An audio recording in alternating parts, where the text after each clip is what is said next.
اچھا سراج الحق صاحب، ضیاء صاحب کو تو آپ نے سپورٹ کیا، یہ تو مان جائیں، جنرل ضیاء الحق کو اسلامائزیشن کا جب اس نے نعرہ لگایا، یہ تو آپ کے دل کی بات تھی، یہ تو آپ کے دل کی بات تھی، اس کو تو آپ نے سپورٹ کیا جب اسلامائزیشن کا نعرہ. اگر نماز بھٹو صاحب بھی ادا کرتے، ہم کہتے کہ یہ بھی اچھا کام کرتے ہیں. اگر آج زرداری صاحب بھی نماز پڑھنا شروع کر لے، ہم اس کی بھی تعریف کریں گے کہ بہت اچھا کام کرتے ہیں.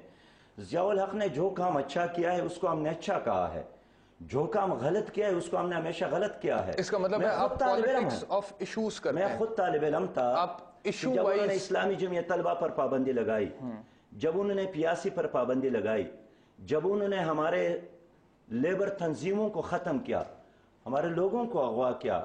اور آپ کے علم میں ہوگا کہ یہ جو کراچی میں آج شر برپا ہے، اس شر کی بنیاد بھی اس زمانے میں رکھی گئی جب ضیاء الحق نے جماعت اسلامی کے مقابلے میں کراچی میں MKM کو سپورٹ کیا اور ان کی بنیاد رکھی. آپ یہ کہہ رہے ہیں کہ ضیاء الحق نے جو اچھے کام کیے ان کو آپ اچھا کہتے ہیں، جو برے کام کیے ان کو برا کہتے ہیں. اسی طرح پرویز مشرف نے جو اچھے کیے اس پہ آپ نے اسے سپورٹ کیا، جو برے کیے اس کو میرا سوال پورا سن لیں. اس کا مطلب ہے کہ آپ پالیٹکس آف ایشوز کرتے ہیں. ایک عامر جو کہ آئین کو توڑ کر اقتدار میں آتا ہے، وہ کوئی اچھا کام کرے گا تو آپ اسے مان لیں گے کیونکہ آپ کے اندر نظریے کا فقدان ہے. اگر نظریات کی سیاست آپ کریں تو ایک عامر کو تو کبھی آپ سپورٹ ہی نہیں کر سکتے، چاہے وہ کتنا بھی اچھا کیوں نہ. اگر کل ہمارے گیلانی صاحب وزیر اعظم نے 10 بلین دے کر وابڈا کو دیا اور لوڈ شیڈنگ وقتی طور پر ختم ہوا، ہم نے یہی کہا کہ اچھا کیا، قوم کو ایک عذاب سے نجات مل گئی.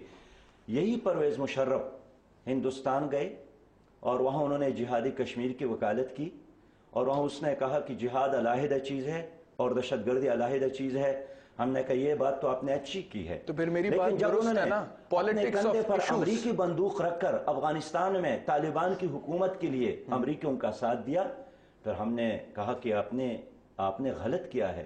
اس لیے مومن کا شیوا یہ ہے، مومن کا طریقہ یہ ہے کہ جب کوئی غلط کام دیکھے اس کو غلط کہے، جب کوئی اچھا کام دیکھے اس کو اچھا کہے. ایسا نہیں ہے کہ ایک برا آدمی ہو کوئی کبھی کبھار اچھا کام کرے اور آپ کہیں کہ یہ بھی غلط ہے. اچھا ایک چیز مجھے سمجھ نہیں آئی کہ آپ کہتے ہیں کوئی اچھا کام کرتا ہے مجھ سے اچھا کہتے ہیں، برا کرتا ہے مجھ سے برا کوئی برا کام کرتا ہے تو ہم اسے برا کہتے ہیں. جنرل ضیاء الحق اور جنرل پرویز مشرف کی پالیسیز اور نظریات میں زمین آسمان کا فرق تھا. جنرل ضیاء الحق نے اگر اسلامائزیشن کا نعرہ لگایا تو جنرل پرویز مشرف نے انلائٹنڈ ماڈریشن یعنی کہ اعتدال پسندی کا نعرہ لگایا. لیکن آپ نے دونوں کو سپورٹ کیا. دونوں کو کبھی سپورٹ نہیں کیا. پرویز مشرف کے خلاف تو سارا ٹینیور ہم نے اس کی مخالفت کی، ہم نے مسلسل اس کا مقابلہ کیا، اس نے ہمیں جیل میں ڈالا. پرویز مشرف کو NFO کو کس نے منظور کروایا؟ پرویز مشرف کی 17ویں ترمیم کو کس نے منظور کروایا؟ احتشام، میں ایک عام پاکستانی کی حیثیت سے بات کرتا ہوں. ایک عام پاکستانی یہ سمجھتا ہے کہ چلے 18ویں ترمیم پاس ہوا، کیا آٹا سستا ہو گیا؟ کیا چینی سستی ہو گئی؟ کیا چاول سستا ہو گیا؟ کیا غریب کی زندگی میں کوئی فرق آئے؟ اس لیے عام انسان یہی چاہتا ہے کہ کوئی ایسا بل پاس ہو کہ صبح میں بازار چلو اور میرے ضرورت کی چیزیں مجھے سستی مل جائے. لیکن 17ویں ترمیم پر بھی بات میں کروں گا کہ آپ کے علم میں ہوگا کہ جب پرویز مشرف ٹیلی ویژن پر آ گئے اور ساری دنیا اور 18 کروڑ عوام کے سامنے یہ کہا کہ 31 دسمبر کو میں یہ وردی اتاروں گا، اس لیے کہ 17ویں آئینی ترمیم کے نتیجے میں اس نے یہ کہا، لیکن اس نے جھوٹ بولا، اس نے قوم کو دھوکہ دیا، اس نے پوری دنیا کو دھوکہ دیا.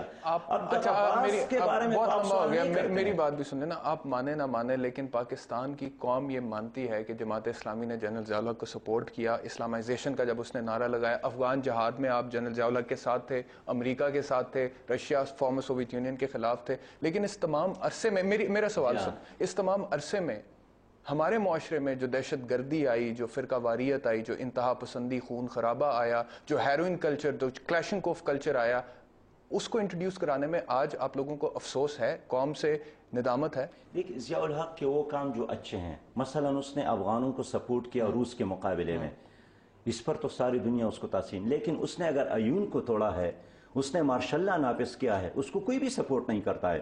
میں عرض کرنا چاہتا ہوں کہ جس دن یہاں پنڈی میں بے نظیر کو شہید کی گئی اور اس کا مرڈر ہوا، اس دن پیپل پارٹی کے ورکر نے 34 بلین کا نقصان ریلوے کو پہنچایا.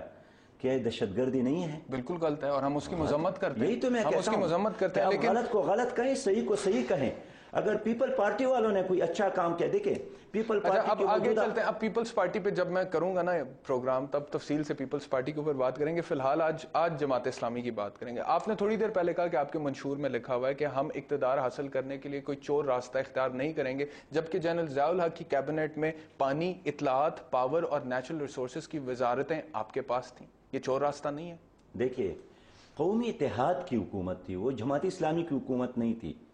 اور قومی ایک یہ اتحاد بہت پرابلم ہے. میں نے امیر جماعت اسلامی منور حسن صاحب سے جب اس حوالے سے بات کی، انہوں نے بھی یہ کہا کہ ہم تو ایک اتحاد میں شامل تھے، اگر 10 لوگ غلط کر رہے ہیں تو آپ ان کے ساتھ غلط کر دیں گے اور آپ کی کوئی ذمہ داری نہیں. وہ دیکھیے جماعت اسلامی کا فیصلہ وہ ہے جو ہمارے شورا طے کرے، جو ہم بہشت جماعت طے کرے، وہ قومی اتحاد. اور اس میں بھی ضیاء الحق نے کمٹمنٹ کیا تھا کہ میں ان 90 دنوں کے اندر الیکشن کروں گا، اور جب اس نے وعدہ پورا نہیں کیا تو ہمارے لوگ اس سے جدا ہو گئے. اس لیے میں عرض کرنا چاہتا ہوں کہ ضیاء الحق کے افغان پالیسی کو ہم نے سپورٹ کیا اور اس کے اچھے نتائج نکلے کہ روس نے شکست کھایا. اور آج بھی اگر ہماری حکومت یعنی اب بھی میں عرض کر آج بھی اگر پاکستان کی موجودہ حکومت امریکی اتحاد سے علیحدگی کا اعلان کر لے تو سیاسی اختلاف کے باوجود بھی ہم اس کو سپورٹ کریں گے، اس لیے کہ اچھا اقدام ہوگا. آپ کی جماعت کے نظریات کے مطابق خواتین سیاست میں اور عوامی زندگی میں شامل ہو سکتی ہیں؟ خواتین کو ہر میدان میں شریعت کی حدود کے اندر کام کا موقع ملنا چاہیے. لیکن پھر بے نظیر بھٹو کی حکومت کے خلاف کیوں تھے؟ صرف اس لیے کہ ایک خاتون کی حکومت تھی؟ دیکھیے بے نظیر کے باپ کی ہم نے بھی مخالفت کی. نہیں، بے نظیر اب اس کے بھٹو شوہر کی بھی ہم مخالفت